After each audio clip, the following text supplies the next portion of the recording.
దేశంలో హత్యలు నేరస్తులు చేయడం లేదు. మొదటి నేరంతోటే జైలుకెళ్తున్నారు కొంతమంది. అది కూడా తమ వారినే చంపి. తమలో హంతకులు ఉన్నారన్న విషయం బహుశా వారికి కూడా తెలియకపోవచ్చేమో.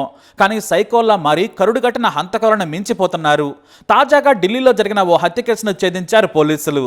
మార్చి 11న ఢిల్లీలోని నజఫ్గర్ ప్రాంతంలోని పెద్ద డ్రైనేజ్ నుంచి దుర్వాసన వస్తోంది. స్థానికులు అనుమానించి పోలీసులకు సమాచారం ఇచ్చారు. అదేదో సెవెన్లా కనిపిస్తోంది, భరించలేని వాసన వస్తోందని పోలీసులకు కాల్ చేసి చెప్పారు. పోలీసులు వెంటనే తమ టీంతో అక్కడికి చేరుకున్నారు.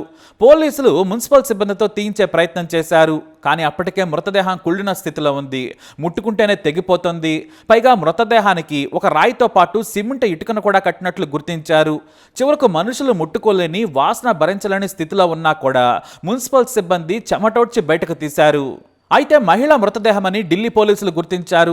కానీ గుర్తించలేని స్థితిలో ఉంది ఆ మృతదేహం. అయితే ఓ క్లూ మాత్రం దొరికింది. అదే ముక్కు పుడక.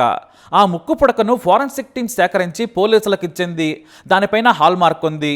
దీంతో ఆ నంబర్ ప్రకారం దక్షిణ ఢిల్లీలోని ఓ ప్రముఖ జ్యువెలరీ షాప్లో తయారైందని తెలుసుకున్నారు. పోలీసులు ఆ ముక్కు పుడకను జ్యువెలరీ షాప్కు తీసుకెళ్లారు. హాల్ మార్క్ ఆధారంగా సేల్స్ లిస్టును వెతికారు. సరిగ్గా ఏడాది క్రితం అనిల్ కుమార్ అనే వ్యక్తి తీసుకున్నాడని తేలింది.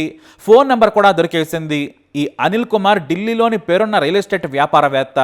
చనిపోయిన మహిళ అతని భార్య సీమా సింగ్. ఇతనుండేది ఢిల్లీ శివార్లోని ఫామ్ హౌస్లో. అయితే పోలీసులు అనిల్ కుమార్కు కాల్ చేసి అతని భార్య గురించి అడిగారు. నా భార్య బృందావనంలో ఉంది, ఆమె ధ్యానం చేసుకుంటోంది, ఆమె ఫోన్ ఇంట్లోనే ఉందని చెప్పాడు. పోలీసులకు ఎంతకీ సహకరించలేదు అనిల్ కుమార్. కనీసం ఆ తర్వాత ఫోన్లో కూడా దొరకలేదు, పరారీలో ఉన్నాడు. బృందావనంలో పోలీసులు విచారించిన అలాంటి పేరున్న వారెవరో లేరని చెప్పేశారు. 47 ఏళ్ల వయసున్న సీమా సింగ్తో ఒక్కరు కూడా లేరు. ఎప్పుడూ కూడా తమ దగ్గరకు రాలేదని కూడా తెలియంది. దీంతో ఈ అనిల్ కుమార్ హెడ్ ఆఫీసు ద్వారకలో ఉందని తెలుసుకున్న పోలీసులు అక్కడికి వెళ్లి రైడ్ చేశారు. అక్కడ వారికి ఓ డైరీ దొరికింది. అందులో సీమా సింగ్ కుటుంబ సభ్యుల ఫోన్ నెంబర్స్ దొరికాయి.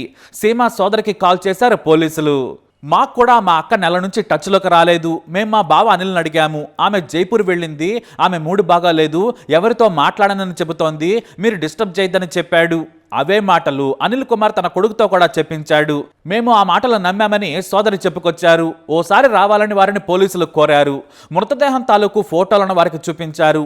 ఆమె బట్టలను కూడా చూపించడంతో చనిపోయింది సీమానేనని బోరన విలపించారు. అంతేకాదు సీమా కొడుకు కూడా తమ తల్లిని గుర్తించాడు. దీంతో పోలీసులు అనిల్ కుమార్ కోసం గాలించడం మొదలుపెట్టారు. దాదాపు నెల రోజులు ముప్పు తిప్పలు పెట్టాడు అనిల్ కుమార్. అయితే ఫామ్ హౌస్ సెక్యూరిటీ గార్డ్ శివకుమార్ను అదుపులోకి తీసుకోగా తాను శవాన్ని మాయం చేసేందుకు సహకరించానని చెప్పాడు.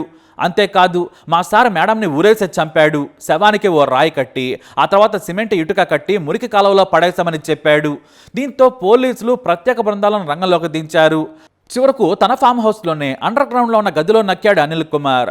అతన్ని కూడా విచారణ చేశారు పోలీసులు.